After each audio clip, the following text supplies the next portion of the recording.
perintahkan kepada kalian, ya Bani Adam, wahai Bani Adam, alla tattabi'us syaitan, supaya engkau tidak mengikuti daripada syaitan, karena syaitan itu jelas adalah musuh yang nyata dan memang dendam kusumat, karena syaitan dulu namanya iblis.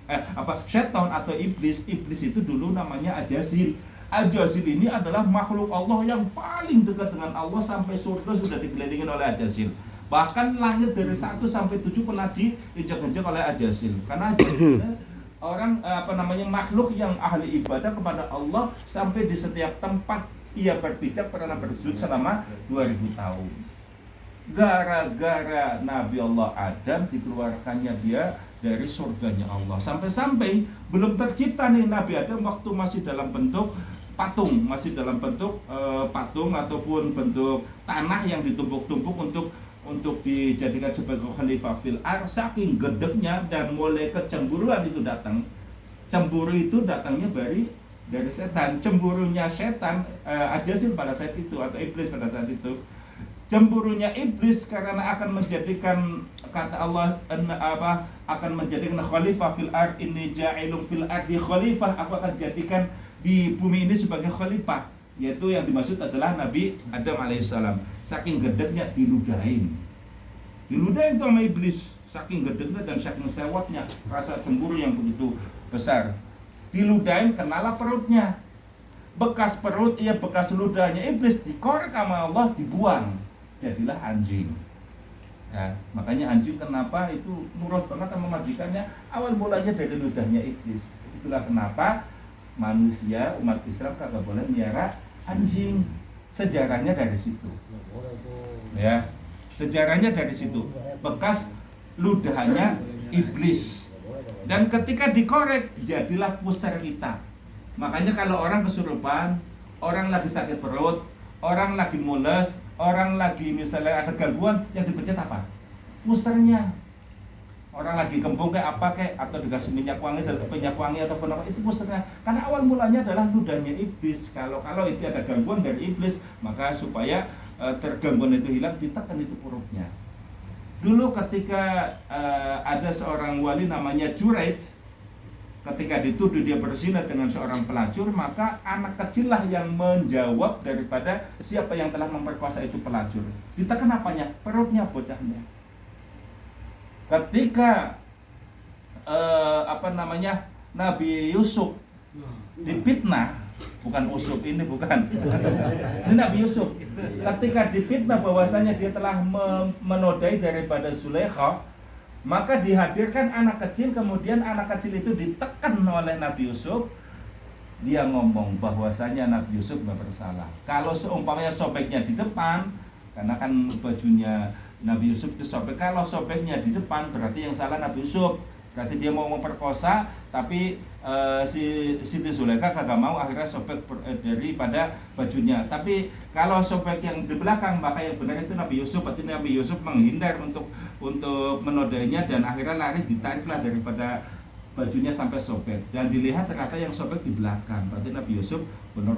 Saking malunya ini Siti Zulaikha, anak orok bayi, bisa ngomong dan menjelaskan siapa yang salah, dipenjaralah daripada Nabi Yusuf alaihissalam. Namun subhanallah, karena cinta yang begitu besar, yang pada akhirnya Siti Zulaikha itu dipermudah kembali oleh Allah, dan pada akhirnya bisa menikah dengan Nabi Yusuf alaihissalam. Kata Allah, bukankah aku telah memerintahkanmu untuk tidak mengikuti syaitan fi maksiatillah ta'ala, di dalam bermaksiat kepada Allah ta'ala. Karena maksiat itu sumbernya dari iblis. Satu ketika Nabi Sulaiman itu sewot, saking keselnya karena banyaknya masjid yang kosong, banyaknya pasar yang malah makin rame, diskotik yang makin rame. Bahasanya mah diskotik lah ya, kalau dulu namanya apa nggak tahu. Pokoknya tempat-tempat baru itu rame, sementara masjid-masjid kosong, pengajian kosong.